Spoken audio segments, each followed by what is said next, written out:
Praise the Lord. இன்றைய நாளுக்கான ஜெப குறிப்பு.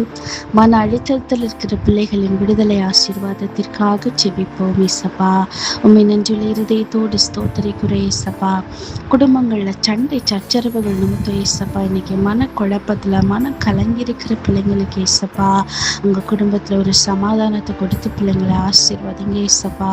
வார்த்தைகளால் காயப்பட்டப்பா நொறுங்கி போயிருக்கிற பிள்ளைகளுக்கு ஏசப்பா, நீங்கப்பா இன்னைக்கு ஒரு சமாதானத்தை கொடுங்க ஏசப்பா. பண நெருக்கத்து நிமித்தம், பண தேவைகள் நிமித்தம் கலங்கியிருக்கிற பிள்ளைகளுக்கப்பா, அவங்க தேவைகள் சந்திக்கப்பட கிருபை பாராட்டுங்கப்பா. அற்பமா எண்ணப்படுகிறது நிமித்தம் ஏசப்பா, இன்னைக்கு ஏசப்பா ரொம்ப சோர்ந்து போயிருக்கிற பிள்ளைங்களுக்கு ஏசப்பா, அவங்க தலை உயர்த்தப்பட கர்த்தர் கிருபை பாராட்டுங்க ஏசப்பா. எல்லா மன குழப்பங்களையும் ஏசப்பா கர்த்தர் ஒரு தெளிந்த புத்தியை கொடுத்த பிள்ளைங்களை ஆசீர்வதிங்கப்பா. உங்க சமாதானம் ஒவ்வொரு பிள்ளைங்களையும் ஆசீர்வதிக்கட்டோப்பா. இயேசுவின் நாமத்தில் ஜெபிக்கிறோம் பிதாவே, ஆமென்.